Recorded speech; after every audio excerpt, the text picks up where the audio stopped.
Well, I certainly have lost many battles. So far I've not lost a war, but I've certainly lost many battles. Oh, yeah, more than I can count, probably. I don't really like risk for risk's sake or anything. And I do think that a lot of things are very risky with a low chance of success. But if you want to try to come up with an innovative breakthrough, that's going to be how it is. Anything which is significantly innovative is going to come with a significant risk of failure. But you know, you've got to take big chances in order for the potential for a big positive outcome. You know, just if the outcome is exciting enough, then taking a big risk is worthwhile. It's really how I approach it. But then once executing down a path, I actually do my absolute best to reduce risk. You know, because. Or to improve another way of saying it, to improve the probability of success, because when you try to do something that is very, very risky, that you have to spend a lot of effort trying to reduce that risk as you embark down that path. I mean, when I started SpaceX, I thought the odds of success were very low.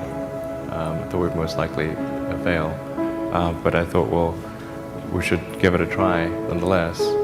Certainly there are times when things don't go well, and then that's quite dispiriting for sure. And so then it's difficult to proceed with the same level of enthusiasm. But I do think the things that we're doing are you know, pretty important to the future.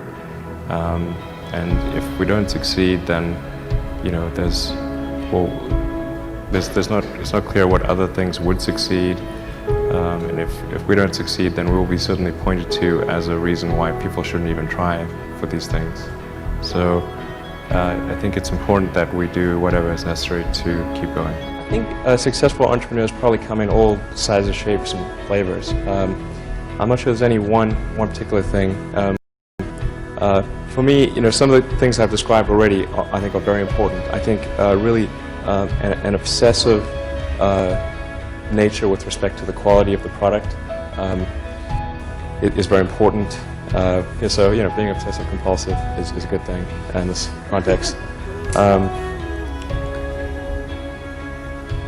Really liking what you do, whatever area that you get into.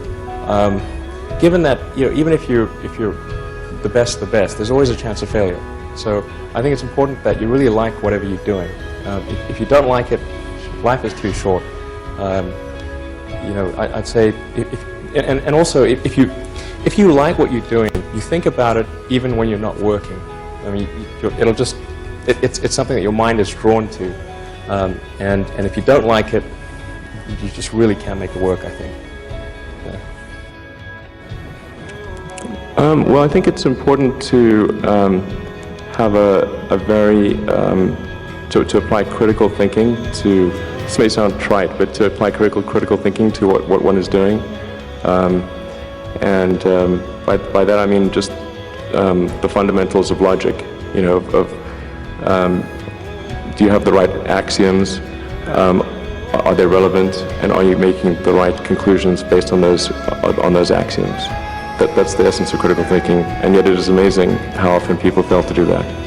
I think wishful thinking is innate in the human brain.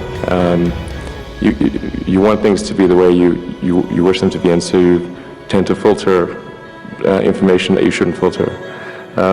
That's the most common flaw that I see. If you want to do something really innovative, you have to apply a sort of first principles analysis. And don't reason by analogy. Analogies are referencing the past. First principles means you look at the most fundamental truths in a particular arena, and the things that really are almost indisputably correct, and you reason up from there to a conclusion. And if you see that conclusion is at odds with what people generally believe, then you have an opportunity. Now, you can't operate like that on all things because it takes too much mental horsepower. So most of your life you have to operate by reasoning by analogy. But if you really want to innovate, you must reason from first principles to identify the problem. The reason I came out to Stanford was actually to work on energy storage technologies for electric cars. That summer of '95, I was looking at the internet, and it seemed to me like the internet was going to have a big effect on humanity. So I thought, well, I can either work on electric vehicle technology and do my PhD at Stanford and watch the internet get built, or I could put my studies on hold and try to be part of the internet.